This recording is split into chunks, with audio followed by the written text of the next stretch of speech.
السلام علیکم ورحمۃ اللہ تعالی وبرکاتہ۔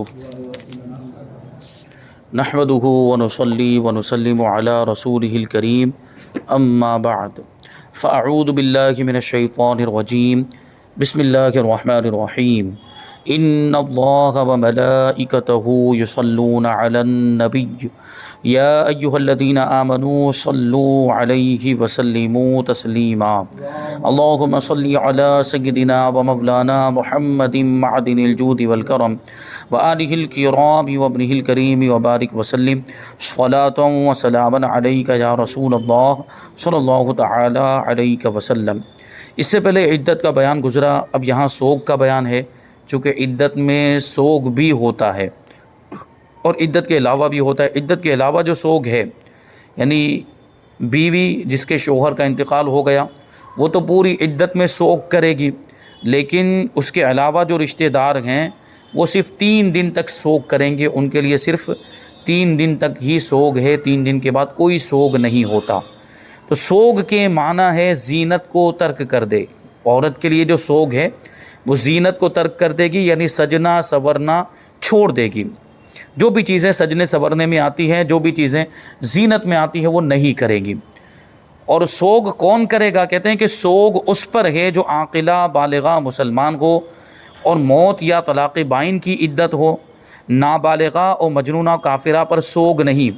ہاں، اگر عدت کے دوران نابالغہ بالغہ ہو گئی یا مجنونہ کا جنون جاتا رہا اور کافرہ مسلمان ہو گئی تو جو دن باقی رہ گئے ہیں ان میں وہ سوگ کرے گی، یعنی زینت کو ترک کر دے گی۔ اب آگے کچھ احکام بیان کرتے ہیں سوگ سے تعلق رکھنے والے۔ کہتے ہیں کہ سوگ میں عورت ہر قسم کے زیور، چاندی، سونے، جواہر وغیرہ اور ہر قسم اور ہر رنگ کے ریشم کے کپڑے اگرچہ سیاہ یعنی کالے ہوں وہ نہ پہنے، یعنی کسی طرح کا کوئی زیور نہیں پہن سکتی، سونے چاندی کا کوئی زیور نہیں۔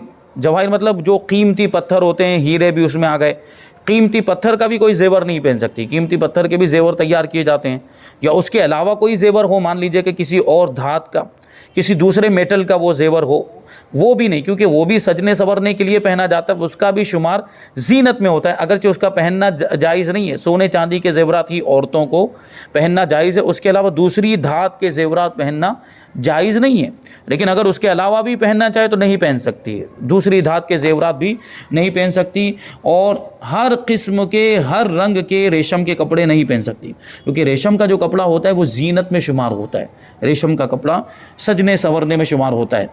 اور خوشبو کا بدن یا کپڑے میں استعمال نہ کرے، خوشبو نہ لگائے، اور نہ تیل کا استعمال کرے اگرچہ اس میں خوشبو نہ ہو، جیسے روغن زیتون کا تیل بھی نہیں لگا سکتی، کیونکہ تیل کا لگانا ہی زینت میں شمار ہوتا ہے۔ تیل کا مطلب ہی ہوتا ہے سجنا سورنا، تیل لگانا سر میں، اور کنگھا کرنا اور سیاہ سرما لگانا، یوں ہی سفید خوشبودار سرما لگانا اور مہندی لگانا، اور زعفران یا کسم یا گیرو کا رنگا ہوا یا سرخ رنگ کا کپڑا پہننا، یہ سب منع ہے۔ زعفران کا رنگا ہوا کپڑا بھی نہیں پہن سکتی ہے۔ کسم ایک قسم کی گھاس ہوتی ہے، اس کا رنگا ہوا کپڑا بھی نہیں، جو پیلے رنگ کی گھاس ہوتی ہے اس سے رنگ پیلا، اس میں سے رنگ نکلتا ہے، رنگ بنایا جاتا ہے اور اس سے کپڑا جو ہوتا ہے وہ پیلا ہو جاتا ہے۔ اسی طریقے سے گیروے رنگ کا کپڑا، گیرو بھی ایک قسم کا پودا ہے، اس سے جو ہے کہ کپڑے کو رنگتے ہیں، وہ کیسری رنگ اس میں ہوتا ہے، اس کو بھی نہیں پہن سکتے۔ یا سرخ یعنی لال رنگ کا کپڑا بھی عورتیں نہیں پہن سکتی ان ایام میں۔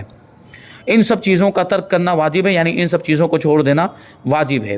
اور جس کپڑے کا رنگ پرانا ہو گیا ہو کہ اب اس کا پہننا زینت نہیں تو اسے پہن سکتی ہے، بہت زیادہ ٹائم تک رہنے کی وجہ سے کپڑے کا رنگ پرانا ہو جاتا ہے اور وہ کپڑا دیکھنے میں اتنا کچھ اچھا نہیں لگتا ہے، مطلب اگر اس کو پہنے بھی تو وہ زینت میں شمار نہیں ہوگا یا سجنے سورنے میں شمار نہیں ہوگا، کیونکہ عام طور پر یہ سب جانتے ہیں کہ بناؤ سنگھار یہ کب ہوتا ہے؟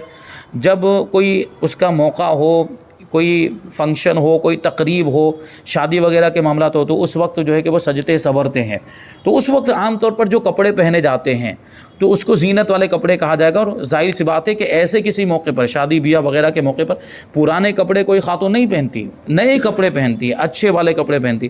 تو پرانا کپڑا جس کا رنگ بھی اڑ گیا ہو، جس کا رنگ ہلکا ہو گیا ہو، اور جس کو یعنی زینت والا کپڑا نہیں مانا جاتا ہے، زینت میں اس کا شمار نہیں ہوتا، وہ کپڑا وہ پہن سکتی ہے۔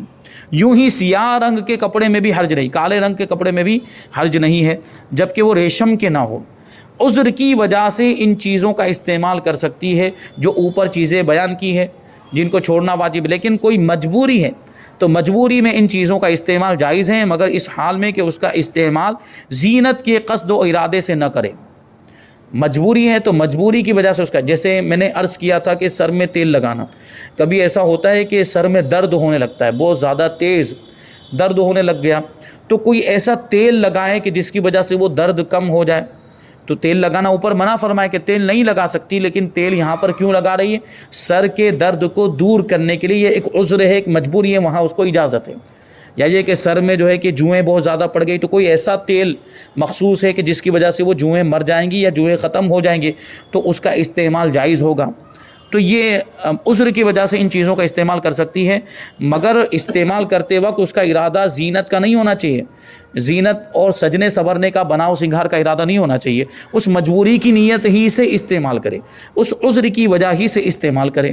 مثلا وہی کہہ رہے ہیں، مثلا درد سر کی وجہ سے تیل لگا سکتی ہے، یا تیل لگانے کی عادی ہے، یعنی اس کو تیل لگانے کی عادت ہے پہلے سے، اور عام طور پر ایسا ہی ہوتا ہے عورتوں کے معاملات کے، وہ تیل لگا، یعنی اگر روزانہ نہ بھی لگاتی ہوں تو جب وہ نہاتی ہیں تو تیل لگاتی ہیں، یا 2-4 دن کے بعد ان کا جو وقت ہوتا ہے اس پر وہ لگاتی ہیں، مخصوص ان کے دن ہوتے ہیں، تو اس کو اس کی عادت ہے، تیل لگانے کی عادت ہے کہ اب اگر تیل نہیں لگائے گی تو وہ عادت کے خلاف ہونے کی وجہ سے سخت تکلیف کا سامنا ہوگا، کیونکہ بہت ساری چیزیں ایسی ہوتی کہ جن کی عادت پڑ جاتی ہے۔ اب اس کو ایک دم سے اگر چھڑوایا جائے تو اس کی وجہ سے تکلیف ہوتی ہے، دوسری کوئی بیماری وغیرہ ہو سکتی ہے۔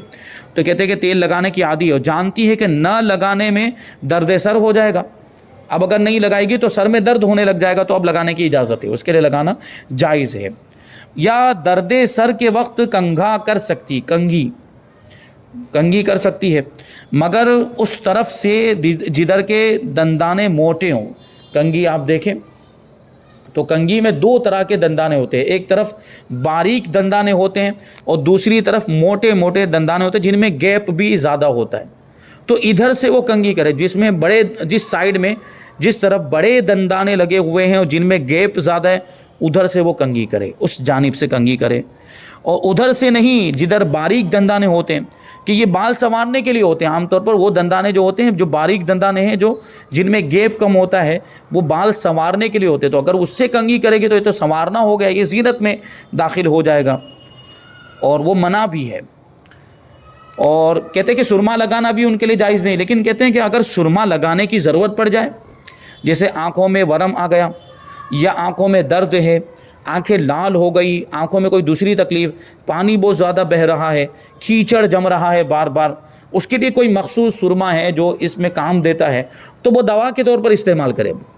سرما جو یہاں پر بھی زینت کی نیت نہیں ہونی چاہیے، سجنے سنورنے کی نیت نہیں ہونی چاہیے، وہ دوا اور علاج کی نیت ہونی چاہیے، تو اس نیت سے وہ سرما لگا سکتی ہے۔ یا خارش، یعنی بدن پر پھنسی پھوڑا وغیرہ کی بیماری ہے، بدن پہ پھوڑیاں ہو گئی یا پھنسیاں ہو گئی ہیں، تو ظاہر سی بات ہے اس میں اگر کوئی سخت والا کپڑا پہنیں گے، بدن پہ پورے جسم کے اندر مان لیجئے کہ پھوڑے ہو گئے، تو اگر کوئی کھردرا کپڑا اگر پہنیں گے تو اس سے اور زیادہ تکلیف ہوتی ہے۔ وہ کپڑا جو ہے وہ لگتا ہے اس کی رگڑ کی وجہ سے، کپڑے کی رگڑ کی وجہ سے پھوڑے پھنسی میں اور زیادہ تکلیف ہوتی ہے، درد ہونے لگتا ہے، جلن ہونے لگتی ہے۔ تو ایسی صورت میں ریشمی کپڑا پہننے کی اجازت، اگر پورے بدن کے اندر وہ پھوڑیاں ہو گئی، پھنسیاں ہو گئی، تو ریشمی کپڑا چونکہ نرم ہوتا ہے، بہت نازک ہوتا ہے، اور اس کی وجہ سے وہ پھوڑی پھنسی کے اندر وہ تکلیف نہیں ہوگی اور جلن وغیرہ نہیں ہوگی، تو ایسی صورت میں یہ بھی ایک مجبوری ہے، وہ ریشم کا کپڑا پہن سکتی ہے۔ یا اس کے پاس اور کوئی کپڑا ہی نہیں ہے، ریشم کا ہی کپڑا موجود ہے، یا رنگا ہوا کپڑا ہی موجود ہے، اس کے علاوہ کوئی دوسرا کپڑا ہی موجود نہیں ہے، تو اب مجبوری میں اس کو وہی پہننا پڑے گا، وہ پہن سکتی ہے، مگر یہ ضرور ہے کہ ان کی اجازت ضرورت کے وقت ہے، جب ضرورت جہاں تک ہے وہاں تک اس کی اجازت ہوگی، جیسے ہی ضرورت ختم ہوئی اجازت بھی ختم ہو جائے گی۔ کہتے کہ بقدر ضرورت ہی اجازت ہے، ضرورت سے زیادہ ممنوع ہے۔ جیسے مثال کے طور پر اوپر جو بیان کیا ریشمی کپڑا پہننا، اور ریشمی کپڑا جب اس کی کوئی مجبوری ہے، کوئی عذر ہے، جیسے پھوڑے، وہ پھوڑے جسم میں اس وجہ سے، پھنسیاں ہیں اس وجہ سے پہننے کی اجازت، اب پھوڑے اور پھنسیاں اچھی ہو گئی تو اب پہننے کی اجازت نہیں ہوگی، اب وہ کپڑا نہیں پہن سکتی ہے، اب وہ نارمل جو کپڑا ہوتا ہے وہ پہنے گی جو زینت میں نہیں آتا۔ تو کہتے ہیں مثلا آنکھ کی بیماری میں سرما لگانے کی ضرورت ہو تو یہ لحاظ ضروری ہے کہ سیاہ سرما اس وقت لگا سکتی ہے، یعنی کالا سرما اس وقت لگا سکتی ہے جب سفید سرمے سے کام نہ چلے، سرما سفید بھی ہوتا ہے، اور اگر صرف رات میں لگانا کافی ہے تو دن میں لگانے کی اجازت نہیں ہوگی۔ ظاہر سی بات ہے، اگر رات میں لگانے سے وہ تکلیف دور ہو جائے گی تو صرف رات ہی میں لگائے، پھر دن میں لگانے کی اجازت نہیں ہوگی۔ آگے ہے کہ کسی کے مرنے کے غم میں سیاہ کپڑے پہننا جائز نہیں ہے، کالے کپڑے پہن لینا، کسی کے مرنے کی وجہ سے کالے کپڑے پہن لینا جائز نہیں ہے، مگر عورت کو 3 دن تک شوہر کے مرنے پر غم کی وجہ سے سیاہ کپڑے پہننا جائز ہے، یعنی یہاں پر عورت کی خصوصیت ہے، اس کے شوہر کا انتقال ہو گیا ہو تو 3 دن تک پہن سکتی ہے کالے کپڑے، اس کے بعد نہیں پہن سکتی ہے، اور سیاہ کپڑے غم ظاہر کرنے کے لیے نہ ہو تو مطلقاً جائز ہے۔ سیاہ کپڑے غم کا اظہار کرنے کے لیے مشہور ہو چکے ہیں سیاہ کپڑے، اسی وجہ سے محرم میں سیاہ کپڑے، کالے کپڑے پہننے سے علماء منع فرماتے ہیں، کیونکہ اس میں محرم کے خاص طور پر 10 دنوں کے اندر شیعہ لوگ کالے کپڑے پہنتے ہیں غم کا اظہار کرنے کے لیے، سوگ منانے کی نیت سے، جبکہ یہ بات آپ کو پہلے ہی معلوم ہو چکی کہ سوگ جو ہوتا ہے وہ 3 دن تک ہی ہوتا ہے۔ تو جو شہدائے کربلا ان کی شہادت کو تو کتنے سال گزر گئے، سینکڑوں سال گزر گئے، اب بھی وہ لوگ سوگ منا رہے ہیں، جبکہ 3 دن سے زیادہ تو سوگ ہی نہیں۔ اور دوسری بات یہ ہے، ہمارے نزدیک ہمارا موقف یہ، ہمارا عقیدہ یہ ہے کہ شہداء مرتے نہیں ہیں، شہداء زندہ ہوتے ہیں۔ قرآن پاک کے اندر ارشاد فرما دیا گیا کہ وَلَا تَقُولُوا لِمَنْ يُقْتَلُ فِي سَبِيلِ اللَّهِ أَمْوَاتٌ، کہ جو اللہ کی راہ میں قتل کیے جائیں انہیں مردہ نہ کہو، وہ زندہ ہیں۔ تو سوگ تو مردہ کا منایا جاتا ہے، زندوں کا تھوڑی سوگ منایا جاتا ہے۔ ماتم جو ہوتا ہے وہ مردہ جو مر گیا اس کا منایا جاتا ہے، جو زندہ ہے اس کا تو ماتم منایا ہی نہیں جاتا ہے۔ تو یہ ہمارا عقیدہ ہے، جو علامہ نظمی میاں رحمۃ اللہ تعالی علیہ نے اس شعر میں یوں کہا کہ حسین کا نام اور یہ ماتم نہیں ہے اہل سنن کا شیوا، نہیں ہے اہل سنن کا شیوا، یعنی یہ اہل سنت کا طریقہ نہیں ہے ماتم کرنا۔ حسین کا نام اور یہ ماتم نہیں ہے اہل سنن کا شیوا، شہید مرتے نہیں ہے نظمی قرآن اعلان کر رہا ہے۔ تو اگر وہ کپڑا اس نے پہنا ہے شوہر کے مرنے کے غم میں تو عورت کے لیے اجازت ہے کالا کپڑا پہننا، اور سیاہ کپڑے غم ظاہر کرنے کے لیے نہیں ہونے چاہیے، اور سیاہ کپڑے غم ظاہر کرنے کے لیے نہ ہو تو پھر مطلقاً جائز ہے، ورنہ وہ 3 دن تک ہی وہ بھی عورت کے لیے جائز ہوگا، دوسرے کسی کے لیے جائز نہیں ہوگا۔ اب یہاں پہ بچے کی پرورش کا بیان، یعنی میاں بیوی میں جدائی ہو گئی، میاں بیوی میں طلاق ہو گئی ہے، اب بچے ہیں تو بچے کس کے پاس رہیں گے، ان کی پرورش کون کرے گا؟ شوہر، یعنی ان کی ماں کرے گی، بچوں کی ماں، کیونکہ اب تو میاں بیوی رہے ہی نہیں، تو اب ان کی ماں، بچوں کی ماں ان کی پرورش کرے گی یا بچوں کا باپ ان کی پرورش کرے گا؟ تو اس کے تعلق سے حدیث سے پہلے بیان کرتے ہیں، کہتے ہیں کہ بچے کی پرورش کے بارے میں رسول کریم صلی اللہ علیہ وسلم کے 2 فرامین ملاحظہ فرمائیں۔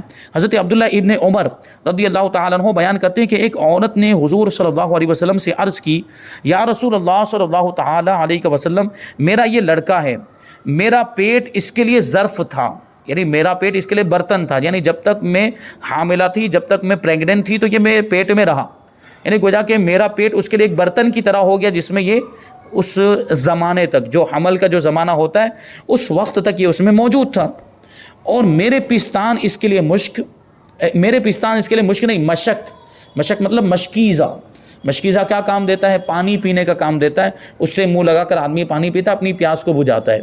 تو عورت کے پستان اپنے بچے کے لیے جو دودھ پینے کا زمانہ ہوتا ہے اس میں اس بچے کے لیے گویا کہ مشکیزے کی طرح ہوتے ہیں کہ وہاں سے اس کی پیاس بجھتی ہے، وہاں سے اس کو دودھ پلایا جاتا ہے۔ تو عورت نے کہا کہ میرے پستان اس کے لیے مشک ہے اور میری گود اس کے لیے محافظ تھی، یعنی اس کی حفاظت کرنے والی تھی، اور اس کے باپ نے مجھے طلاق دے دی اور اب اس کو مجھ سے چھیننا چاہتا ہے۔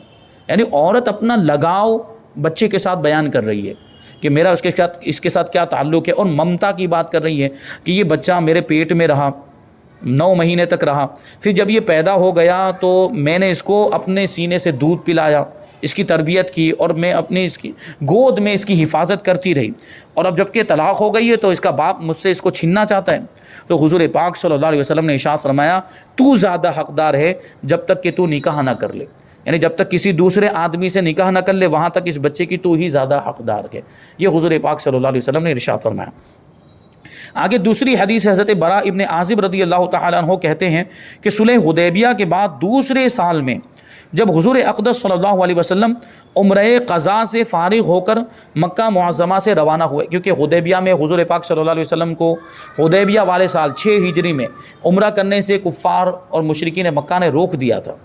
تو حضور پاک صلی اللہ علیہ وسلم وہاں سے واپس ہو گئے تھے، ایگریمنٹ ہوا تھا، معاہدہ ہوا تھا، کچھ شرائط اس کے طے پائے تھے. تو یہ ایک شرط بھی تھی کہ آئندہ سال آئیں گے اور اس عمرے کی قضا کریں گے. تو اس کے بعد والے سال حضور پاک صلی اللہ علیہ وسلم اس عمرے کی قضا کرنے کے لیے تشریف لے گئے اور مکہ مکرمہ سے عمرہ ادا کرنے کے بعد مکہ مکرمہ سے واپس ہوئے، روانہ ہوئے.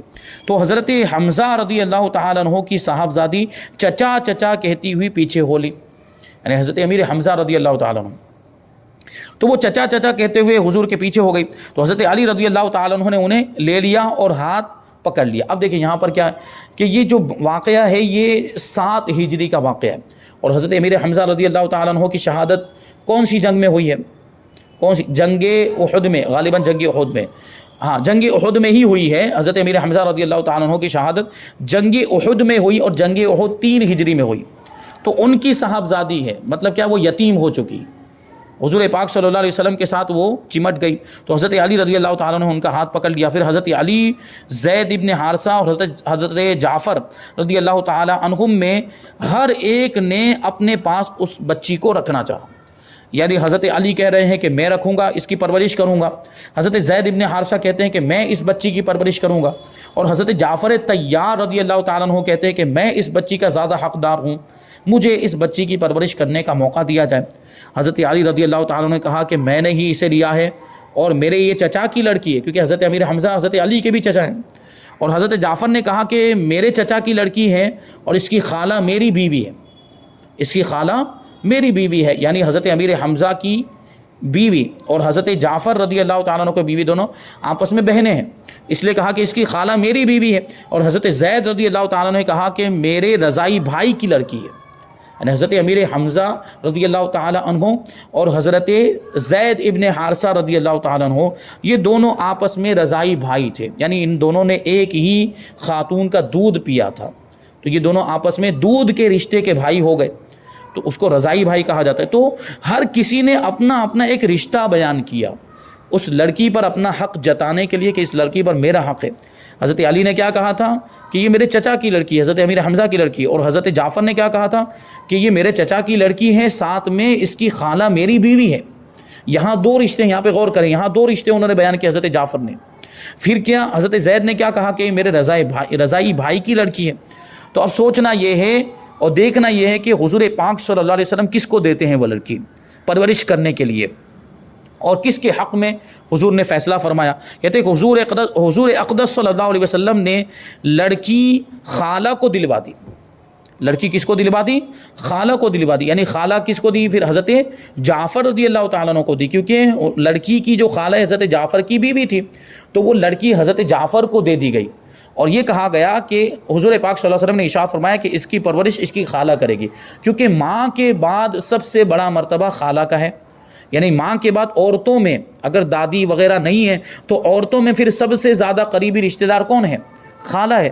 اس لیے خالہ کے حوالے کر دیا گیا. اور حضور نے یہ فرمایا وہی کہ خالہ ماں کے مرتبے میں ہوتی ہے، خالہ ماں کے درجے میں ہوتی. اسی وجہ سے ایک دوسری حدیث پاک میں یہ بھی ہے کہ اگر والدہ کا انتقال ہو جائے اور والدہ کی یاد آ رہی ہو تو خالہ سے ملاقات کرنی چاہیے اور خالہ کے ساتھ حسن سلوک کرنا چاہیے، اچھا برتاؤ کرنا چاہیے. جس طرح اپنی ماں کے ساتھ پیش آتا تھا اس طرح خالہ کے ساتھ اس کو پیش آنا چاہیے. تو یہ ہے کیونکہ خالہ ماں کے مرتبے میں ہوتی ہے. اور حضرت علی سے فرمایا کہ تم مجھ سے ہو اور میں تم سے ہوں، یعنی ان کی دل جوئی کے لیے حضور نے یہ فرمایا کہ کہیں ان کو برا نہ لگ جائے کہ ان کو وہ لڑکی نہیں دی پرورش کرنے کے لیے. اس لیے حضور نے حضرت علی کے بارے میں فرمایا کہ تم مجھ سے ہو میں تم سے ہوں، یعنی ہمارا تمہارا بہت قریبی رشتہ ہے. اور حضرت جعفر سے فرمایا کہ تم میری صورت اور سیرت میں مشابہ ہو. اور حضرت زید سے فرمایا کہ تم ہمارے بھائی اور ہمارے مولا ہو، یعنی آزاد کردہ غلام ہو. حضرت زید ابن حارثہ پہلے کسی کے غلام تھے، حضور نے آزاد کر کے ان کو اپنی خدمت میں رکھ لیا تھا، بلکہ اپنا متبنہ بنا لیا تھا. یعنی حضور نے ان کو گود لے لیا تھا اور منہ بولا بیٹا بنا لیا تھا. حضرت زید ابن حارثہ رضی اللہ تعالی عنہ کو۔ تو یہاں پر یہ پرورش کے تعلق سے بھی تو صرف حدیثیں بیان ہوئے، دو حضور پاک صلی اللہ علیہ وسلم کے فرامین بیان ہوئے، اور آگے جو ہیں اس کے احکام کہ بچے کی پرورش کا حق ماں کے لیے ہے لیکن کب تک ہے، اور اگر وہ لڑکا ہے تو کیا حکم ہے، لڑکی ہے تو کیا حکم ہے، اس کے تفصیلی احکام انشاءاللہ تبارک و تعالیٰ وہ آگے آ رہے ہیں۔ اور اس کے بعد ہے نفقہ، نفقے کا بیان۔ نفقہ مطلب کیا ہے؟ خرچہ۔ خرچہ مطلب شوہر پر جو خرچہ بیوی کا واجب ہوتا ہے، اسی طریقے سے اولاد پر ماں باپ کا خرچہ واجب ہوتا ہے، اور نابالغ اگر وہ مرد ہے تو نابالغ اولاد کا نفقہ بھی اس کے اوپر واجب ہوتا ہے، خرچہ بھی واجب ہوتا ہے۔ تو یہ سارے مسائل بھی انشاءاللہ تبارک و تعالیٰ آئندہ درس میں شامل کریں گے۔ اللہ تبارک و تعالیٰ کی بارگاہ میں دعا ہے کہ جو کچھ بھی بیان ہوا اس پر ہم سب کو عمل کرنے کی توفیق عطا فرمائے۔ وما علینا الا البلاغ۔ السلام علیکم۔